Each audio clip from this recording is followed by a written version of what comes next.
You can see my goofy new microphone now. And it's not even working right now. It's not plugged in because my phone is plugged in. It's like people were saying naughty things about that. Their mind's in the gutter.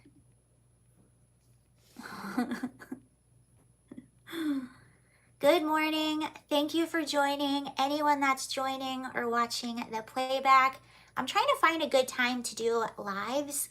I always struggle with that. Sometimes I feel like the nighttime is better. Sometimes I feel like the daytime is better, but then some people work, so I don't know. I don't know. But here we are. Hello.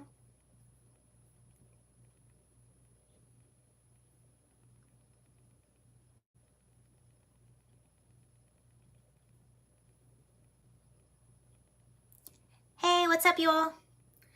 Happy Thursday.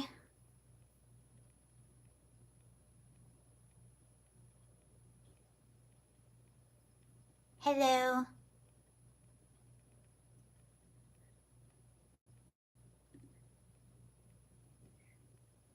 Oh, I got a notification. I am now live. Good for me. Thanks for notifying me. Gmail? Hi, Chris. Good morning. Good morning, everybody. It's a beautiful, crisp, a beautiful, crisp fall day here. It literally is fall. I could hear things falling on my roof this morning when I was still sleeping. So it very much is fall. Ooh, I saw that.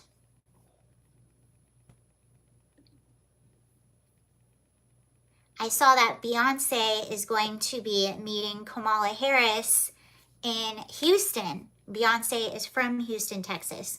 So I don't know if she's going to perform or get out and endorse Kamala Harris.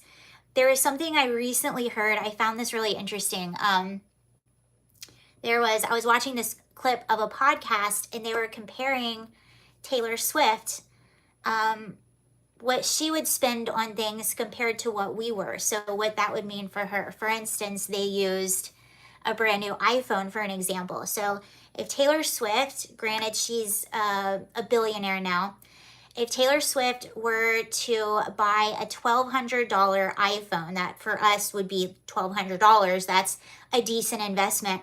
For Taylor Swift, that would be the equivalent of I think like $1 or something like that, or under $2. And then they did like yoga pants. So, hi, they did yoga pants. So if Taylor Swift bought, like, a really popular yoga brand is Lululemon. So if Taylor Swift bought Lululemon pants, yoga pants, which go for about $80 or $90, that would be the equivalent of her spending 11 cents. Crazy. So that is why, my friends, I don't listen to celebrities when they endorse. Of course, we all have an opinion and we all have a valid opinion. We're all voters, but the issues that are going to be top of ticket for someone like Taylor Swift are going to be very different than the everyday American who is going through inflation and gas prices and all those things.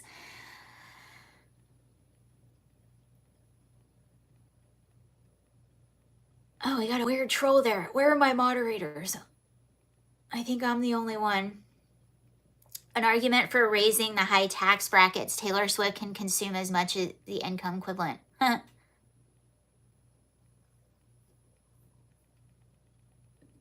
Yeah, it's so interesting too. And it's really, really interesting just to watch this whole campaign. And it's never been the divide in our country. I think like almost the class divide in our country, in my opinion, just for me, with this election cycle has never been as obvious or as plain as day as it is, seeing all of the celebrities just one after the other come out and endorse Kamala Harris, given just what, like I was saying, given what our grocery prices are, inflation. And you can go on like any app, you can go on like TikTok or anything, and you will see video after video after video of people saying, I feel like I make more money than I ever did before, yet at the same time I feel like I have less. I see videos like that all the time where people are like, I actually make the highest salary I've ever made, but I feel like I have less money because it's going out the window. You should see. I was just looking at somebody's energy bill recently in California. Oh my goodness. Like a regular home, they're spending like $1,000 a month just on energy. And I was reading this message. It was a tweet by this girl I follow. And I was reading her message, and she was saying that they don't even use the washer and dryer at home anymore. They don't, what else do they not do? They don't use the dishwasher, and their energy bill is still that high. Granted, obviously that's California, but they're looking to raise taxes again in California.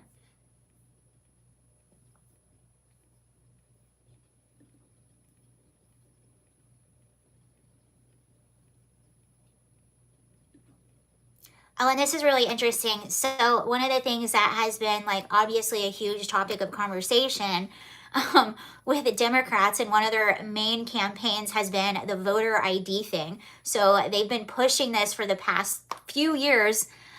Curious, but they've been pushing the no voter ID, and what they use to push this is the idea of race.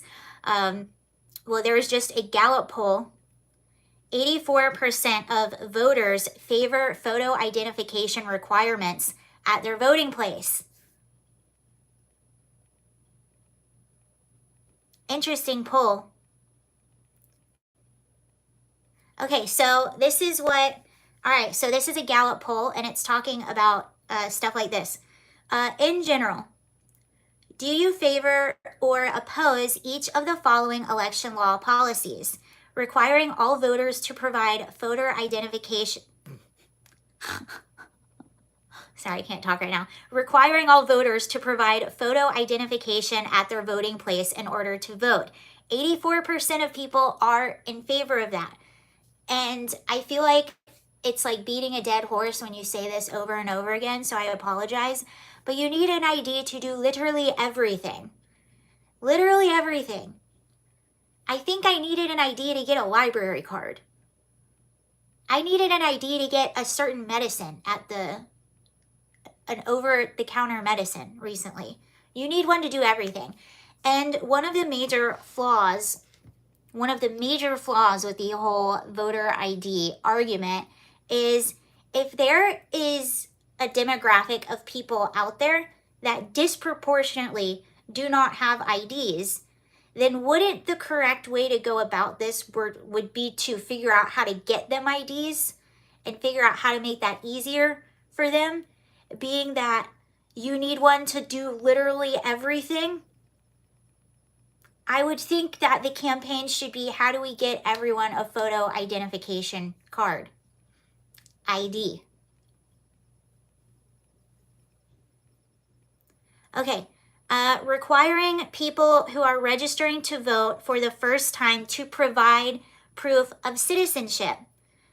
83% of people think that you should do that you should provide proof of citizenship when you're registering to vote.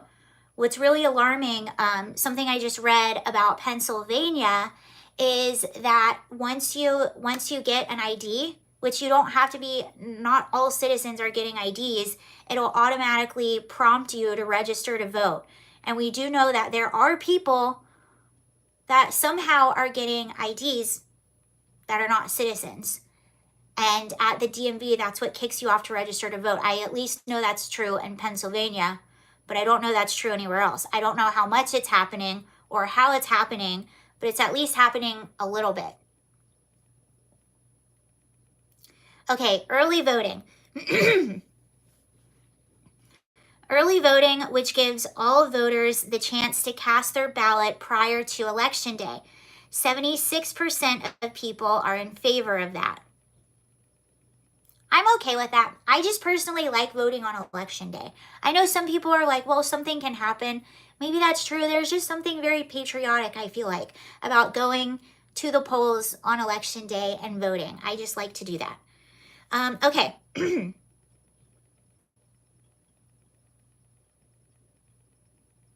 This is interesting because it goes down a little bit. So, enacting automatic voter registration whereby citizens are automatically registered to vote when they do business with the DMV or other state agencies. Okay, this is interesting because this is what I was just talking about. 60% of people are in favor of that. 38% are not in favor of that. So that's the smallest margin of people that have been in favor of something. And that's what I was just talking about. So in Pennsylvania, anytime you're dealing with the DMV, they automatically prompt you to register to vote.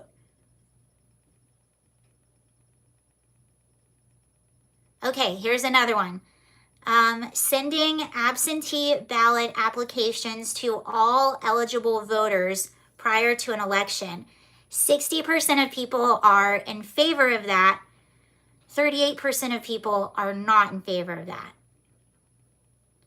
Limiting the number of drop boxes or locations for returning absentee ballots. So this is limiting the number of drop boxes. 40% of people are in favor of that. 58% of people are not in favor of that. Removing people from voter registration lists if they don't vote in any elections for a 5-year period. This is really interesting too. 35%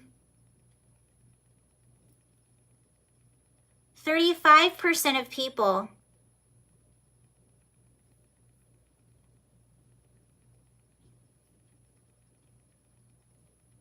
are in favor of that. I thought that would be a lot harder.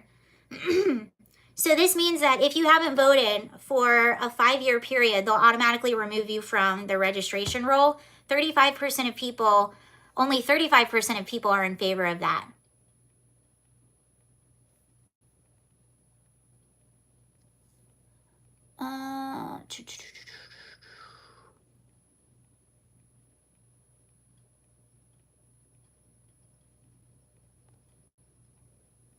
Okay. Sorry, I had to get rid of that guy or that person. Why am I getting, hold on, we got a lot of trolls right now. I get that. Okay.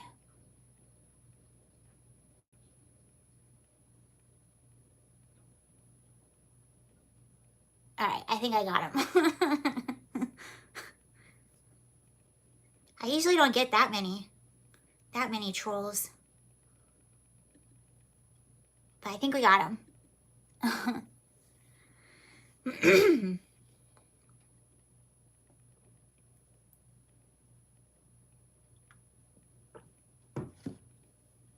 Okay, let's look at an update from Aurora, Colorado.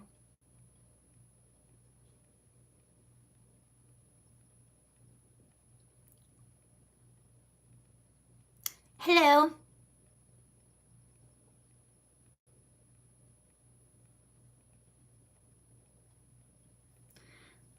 Okay, so Danielle Jurinsky, she's a city councilwoman out of Aurora, Colorado. I can never, ever say that. I used to live there too, not in Aurora, but in Denver. So she's the city council member out of Aurora, Colorado, who's kind of been sounding the alarm on the takeovers that are happening in the apartment buildings.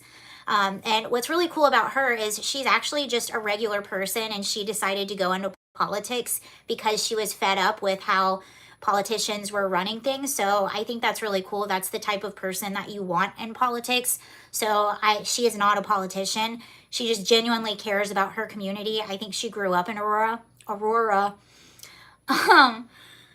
So she has been really vocal about the takeovers that are happening in the apartment buildings. She was also, when Trump went to Colorado and had a rally in Aurora, she actually went to that and she spoke. So she posted, okay, so this is from 11/16. Trende Aragua, she said, ICE notifies the Aurora PD that TDA has decided to make Denver their headquarters due to sanctuary policies and location. This is really interesting. Okay, so let's read that again. And then I'm going to tell you an experience that I had in Aurora, Colorado.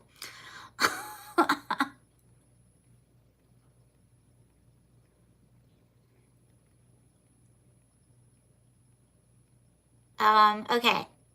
TDA has decided to make Denver their headquarters due to sanctuary policies and location.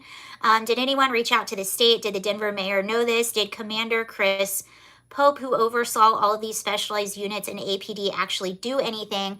Stay tuned. So, and right here, she has,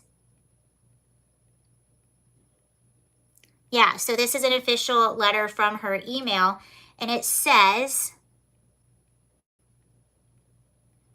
hi all, here is the Trend Day Aragua bulletin I plan on sending out to department-wide tomorrow. I added the intel from HSI and Sergeant Berngatz received today. I also spoke with an ICE agent today who reached out to his intel guy. The guy got back rather quickly and stated TDA has decided to make Denver their headquarters due to sanctuary policies and location. We gave a contact info to him and hopefully we'll reach out with more information shortly. Yeah, so I totally believe it. I was in Denver, Colorado, just like 2 weeks ago. And I was staying in, if you're familiar with Denver, Colorado, I was staying in an area called Capitol Hill. It's a really nice, like really residential area. It's got, you know, little like shops and grocery stores and coffee shops and, you know, little restaurants. It's very kind of like hipster. They have a lot of historic buildings. The Molly Brown house is there. They have all these like historic landmark old mansions, really, really beautiful architecture.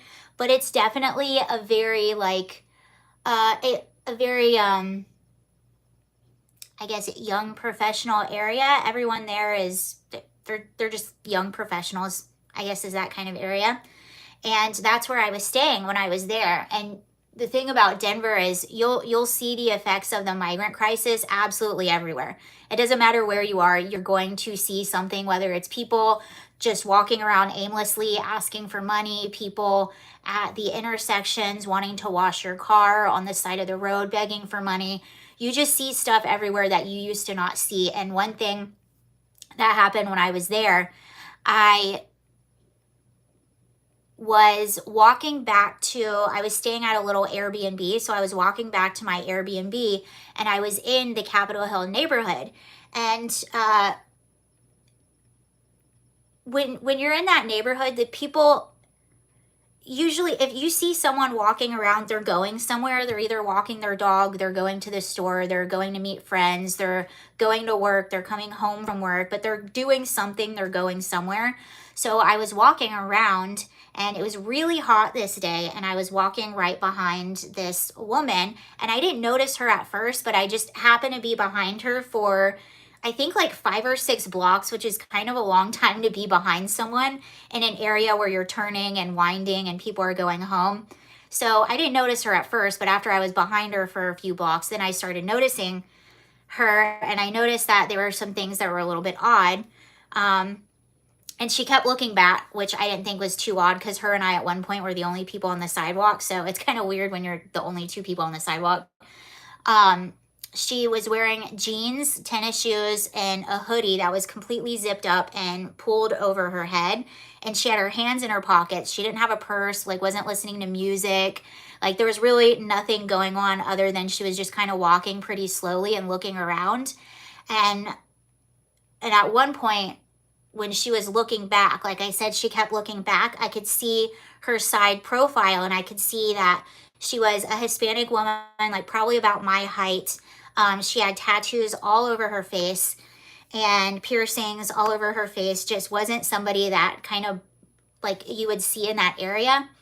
So I just noticed that and she was walking around forever, like not really going anywhere, just kind of looking around. And like I said, I think I was behind her for about 5 or 6 blocks.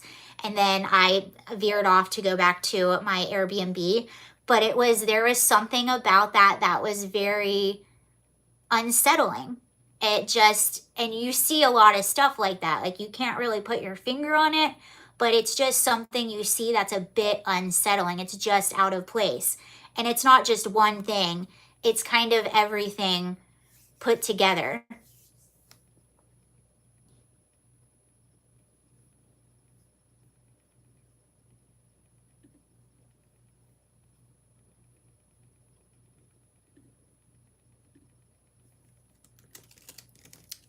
I am just tweeting out. Hello, Walkie Talkie. How are you today? Thank you for joining.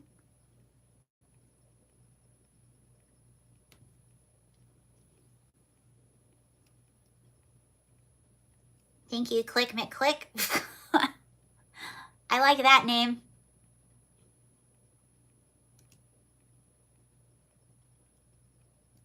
Good day from Australia. I think I like this time live streaming. I don't know. Hey from Georgia. Hi, Chris. How is Georgia doing? I was looking for places to go volunteer to help with the cleanup for the hurricane. And Georgia was listed on there. I didn't realize Georgia was hit so hard because you keep hearing about North Carolina, and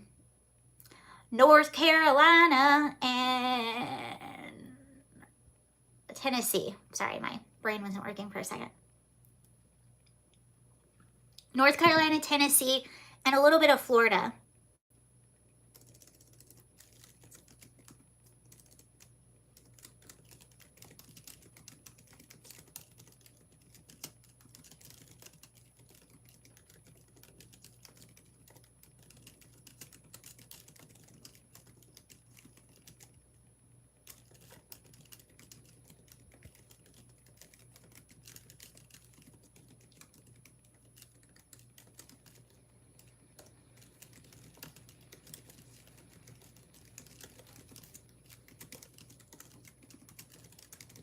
When was I feel so stupid. I was live streaming while I was at the park I just scratched myself. I was live streaming while I was at the park the other day, and I brought you with me, and obviously I was distracting because I was talking to you, and then I left my keys on the trail.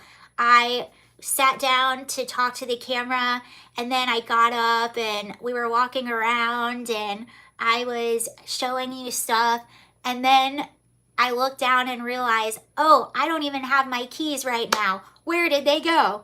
So I had to walk back all the way through the trail, and I was like, please, please, please, I hope I find them. They were also, the keychain was camouflage, but thankfully I remembered exactly where I sat down, and I was like, I bet I left them there. I bet I put them down when I was talking, and then I just left them there. And thankfully that is exactly what happened. I found the keys. I was like, you gotta be kidding me. I did not just do that.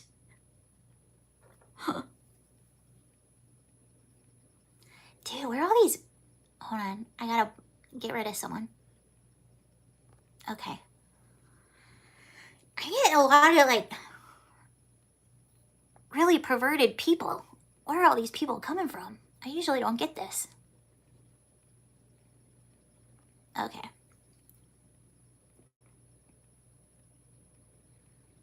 Oh, I was freaking out. I don't know where they're all coming from. Okay, let's see. No, I'm retweeting this out, this letter that Danielle got, and I said, there's definitely a very unsettling feeling in Denver, like something is brewing below the surface. I very much noticed that when I was there.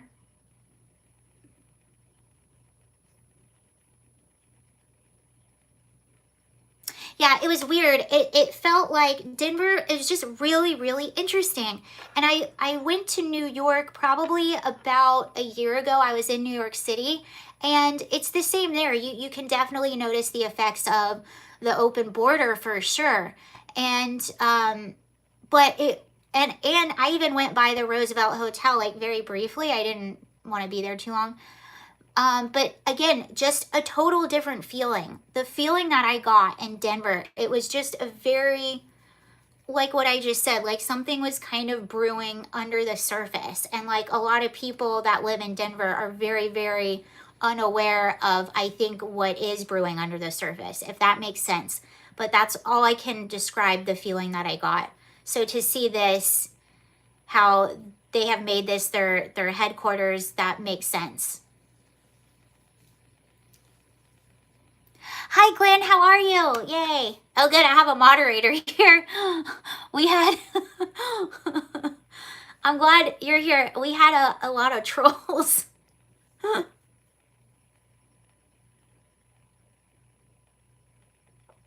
It's really scary. And, you know, it's funny because when I lived in Denver, I worked for the Department of Human Services. So I worked for the city of Denver, the Department of Human Services. That is what the department that's handling the migrant, the newcomer department. That's who's handling all of that. And I actually received, so Denver does have a pretty decent Hispanic gang population. And when I worked there, I actually had to go to a gang. Bye, Miles. I actually had to go to a gang training. But the difference between what Denver typically has and the difference between the new gang activity that's coming is typically the gangs, they will just kind of fight amongst each other. If regular people get victimized or hurt, it's usually, I mean, it's still as tragic and angering, but it's usually in a crossfire. They're usually not targeting random innocent people, but this the trendy Aragua gang is like completely different from that. They do target innocent people, and they're kind of known for doing that. Thank you, Glenn. I don't know where these people are coming from. I've been having a lot of just randoms in here today. So thank you for doing that, Glenn. I see that.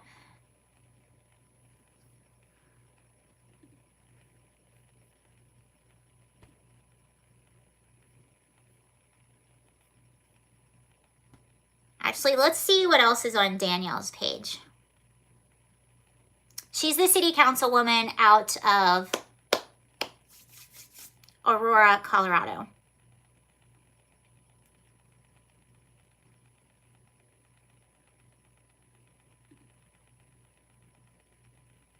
Okay, so yesterday she tweeted, actually no, this was earlier today, she tweeted Governor of Colorado, Jared Polis, he's the governor of Colorado. Here's one of the videos I wanted to discuss with you. As you can see, there are police officers in the video, so law enforcement already had the videos, are both well aware. I was hoping to speak with you to try to get some real help for the human suffering that is going on. Thanks for calling me. Okay, so she added the governor of Colorado.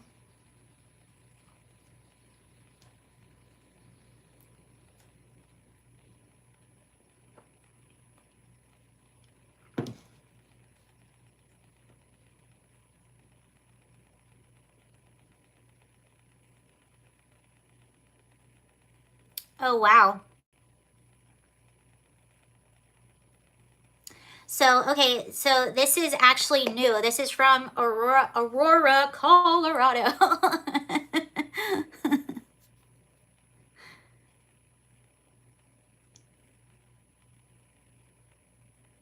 Dude, where are these nasties coming from? My goodness gracious.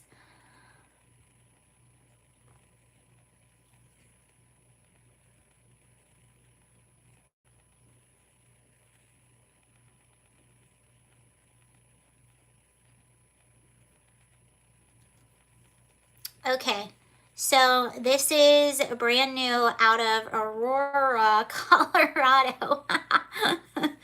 After months of Aurora, Colorado officials claiming the city doesn't have a problem, the Venezuelan gang Tren de Aragua, new video shows the criminal group is still running 2 apartment complexes in the Denver suburb to this day. The footage shows a woman who just gave birth a week ago saying she was burned with scalding water by mobsters while pregnant who terrorized her and her husband.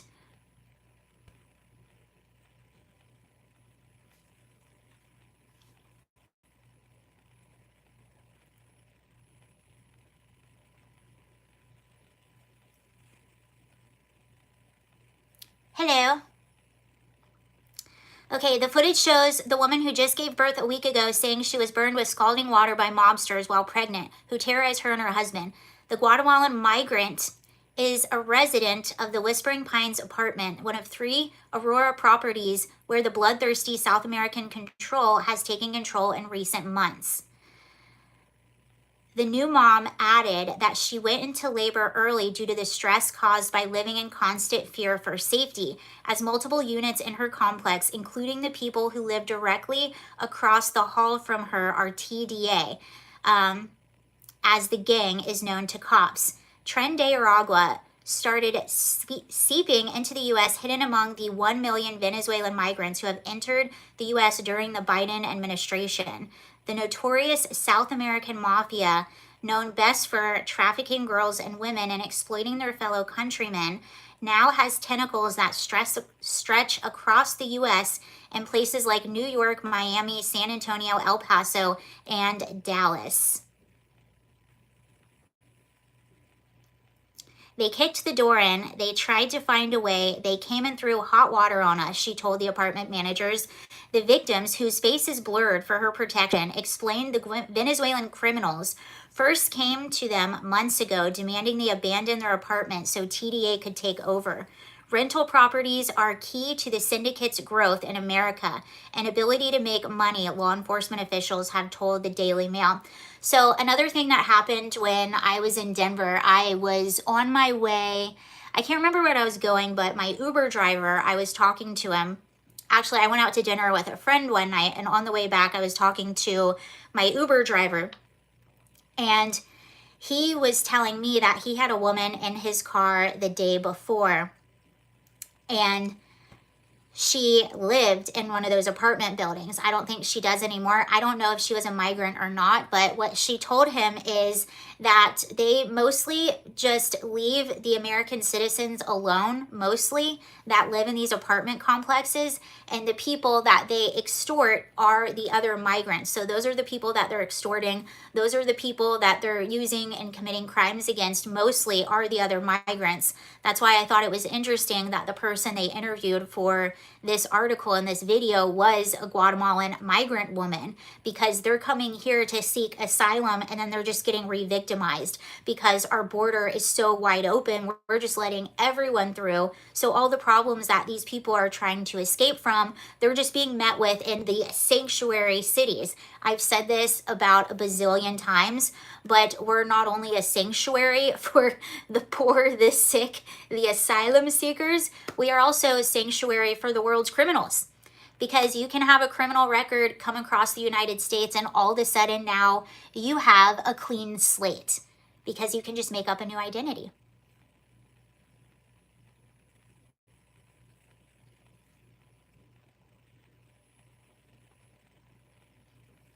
Okay, got rid of another one.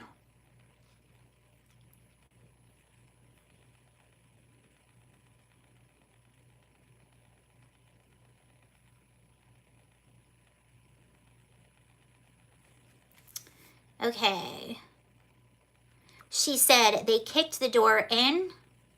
They tried to find a way. They came and threw hot water on us, she told the apartment managers, who are trying to weed out the gangsters.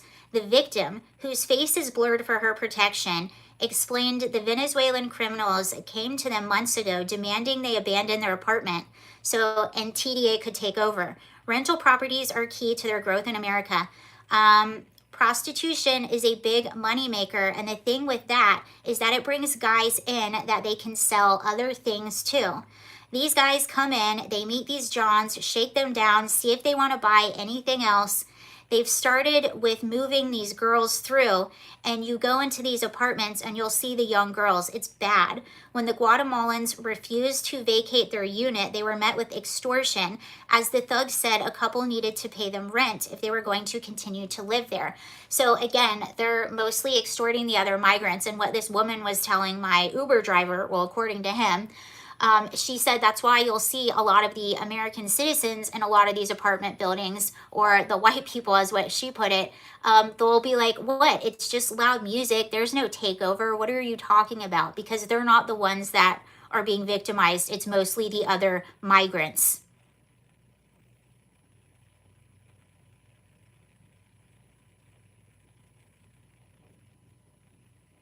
After the expectant couple refused, their front door was kicked in. Then they were attacked with boiling water, forcing her to have an early labor.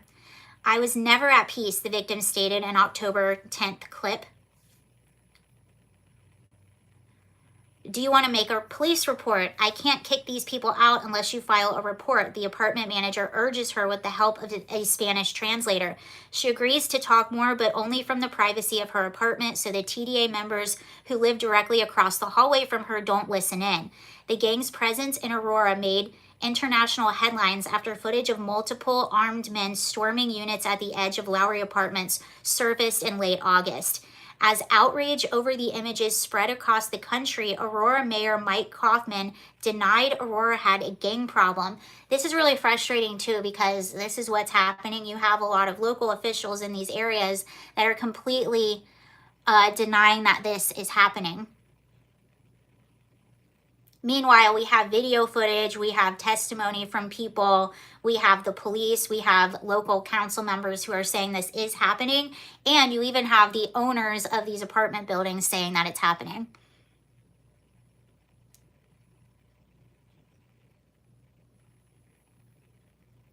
There is a tendency to exaggerate and to say this incident that's isolated to 3 buildings under the same ownership with the same people, concentration of Venezuelan migrants, is the city of Aurora. The entire city is unsafe. So this is another thing that they try to do, which is really interesting. They will say, well, it's only 3 apartment buildings. It's just a few. It's just a handful of apartment buildings. What? No apartment building in this country should be taken over by any gang from a different country.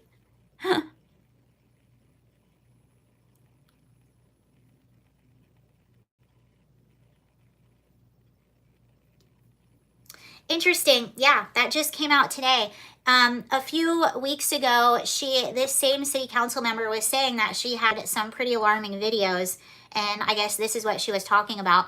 But this is what's really messed up, and there's this local activist. She's always kind of front and center in Denver.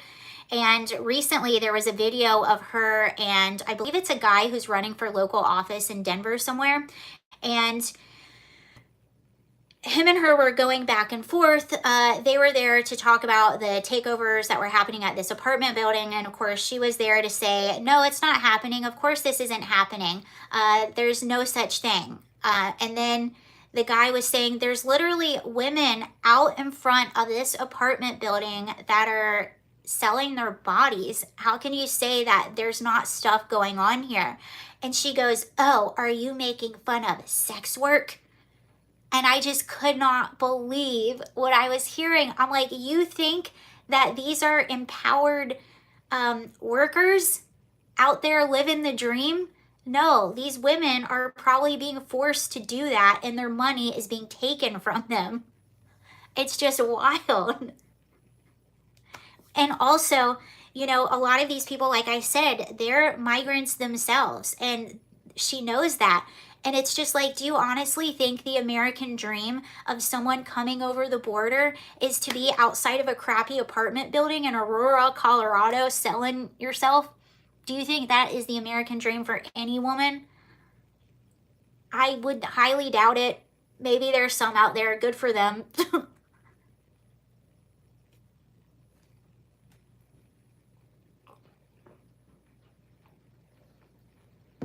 It's the dream, man. It's the American dream. That's another funny thing about feminists, though. They've convinced themselves that the opposite is empowering. The things that are actually disempowering, they've convinced themselves are empowering.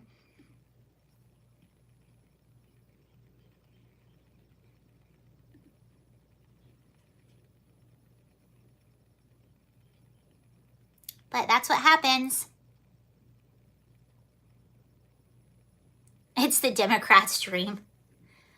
It's such a bleak outlook on life they have. Like,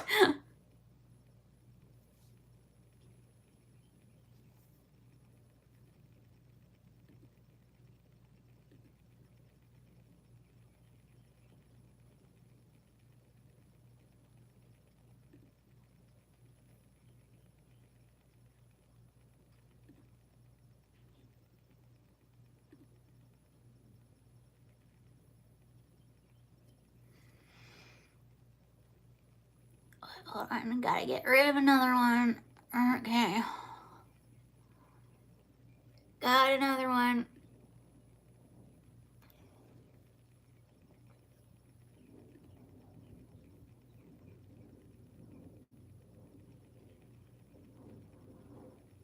There is, somebody commented on my post. Let's see.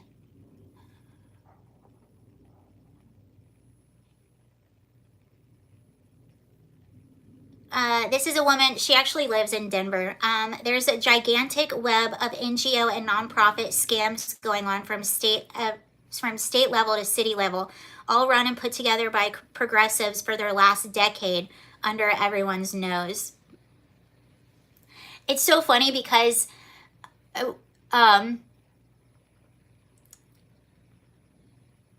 there used to be jokes about people that go to university and get these like silly degrees. What did Ben Shapiro used to say? Going and getting a degree in like lesbian dance theory or something. But it used to be kind of a running joke how people go and they get all of these silly degrees. Well, the joke is actually on us, because what they're doing, they're going and getting these silly degrees, and then they're just making up jobs for themselves. They're expanding the government. They're expanding the administrative staff in the schools. They're expanding all of these nonprofits and NGOs, just making up jobs left and right. Speaking of Denver, I was working on one story about something that happened in a school, and I remember I was looking up the staff that this thing happened to, and while I was looking up the staff, I was looking at the directory, and I couldn't believe the job titles that I saw. It was like there was like a whole dean's office at this school, and they had the dean of restorative justice, the dean of like climate something. I could not believe what I was seeing. I was like, these positions did not exist when I was in school, not at all. But now they do, because they have just created jobs for themselves. They really did. Joke's on us.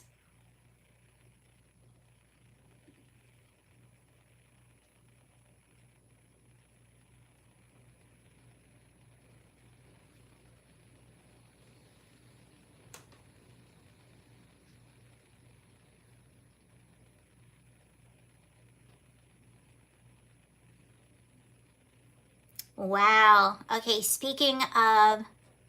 Hi, Hawk. The American dream is alive for those who dare. It's harder now, but still there. It's never been for all. It takes tremendous courage and determination. America is still the best place in the world. I love that. Thank you for that comment. I love it. Oh, Glenn voted early. Okay, this was yesterday. New York Post. Migrant crisis cost $150 billion in 2023, forcing some areas to cut police and fire. Actually, Denver is one of those areas. Speaking of Denver, the eye-watering financial cost of the migrant crisis hit $150 billion last year and is causing devastating consequences for residents of hard-hit cities struggling to cope with the influx. Of that figure, calculated by Washington, D.C.-based nonprofit Federation for American Immigration Reform, $67 billion came from the federal government, but the majority of the burden was shouldered by states and local governments. If you remember, all these local governments, that's what they try to do. They're asking for more federal money to help with the expenses due to the migrant crisis. Okay, FEMA shelter and service grants in 2024.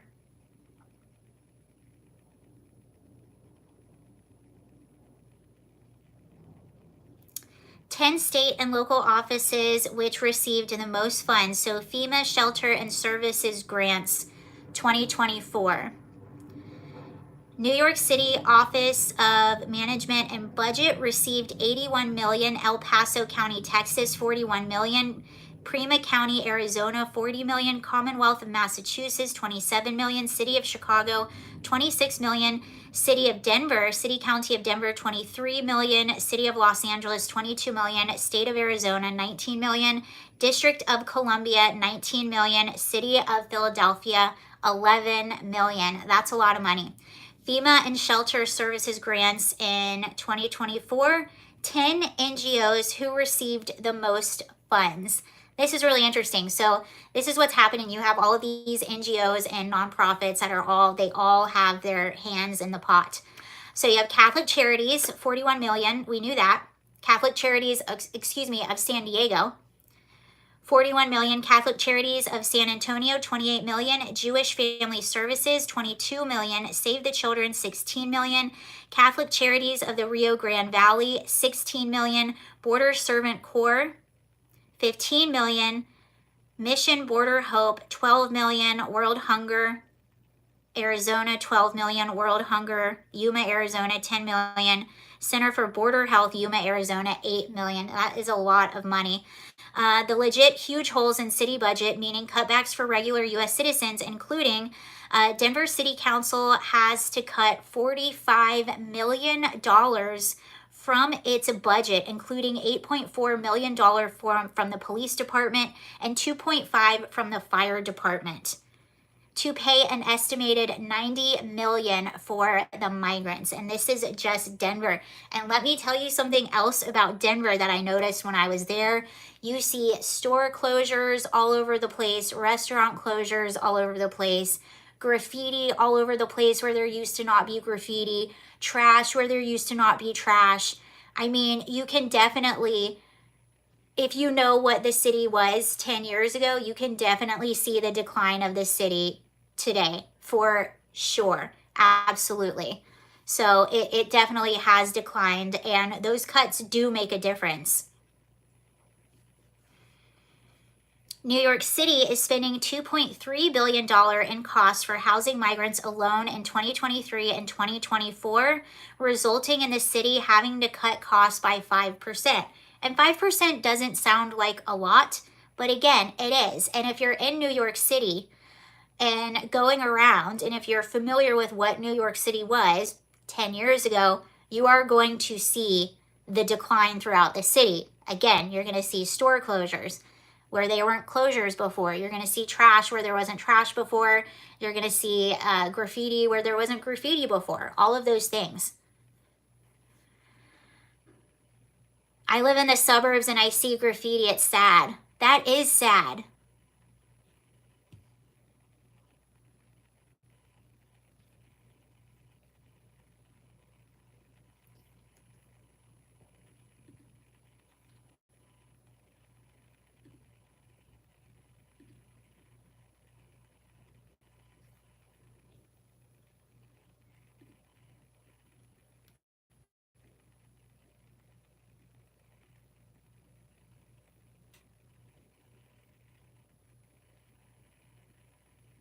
Someone said there's a way to fix all of this. Yeah, absolutely. That's what's so frustrating. It's all a very easy fix. All of it. It's super easy. And it does suck to see, like, I remember like being really, really young and hearing about how dangerous New York City was and how you couldn't even really go to Times Square. It was just a really dangerous place. And then Rudy Giuliani came along. I was too young to really remember that, but I do remember that a little bit. So within my lifetime alone, you've watched New York City completely turn around from a really dangerous city to a really safe city and a really nice city to visit.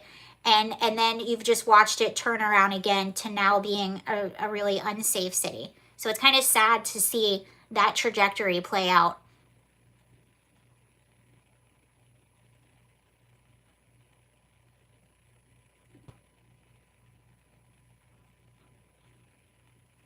UK in general is the same. Yeah, I've been following the UK a lot. It's very similar. It seems to be a very similar playbook happening in the UK, whatever is happening here in the US, very similar.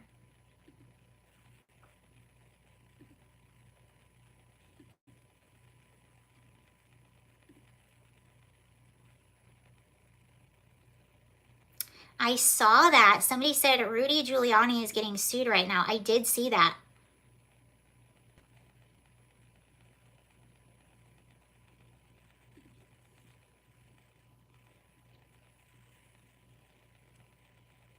I have a mosquito bite right on my forehead, like right here. I just itched it. I'm trying not to itch it.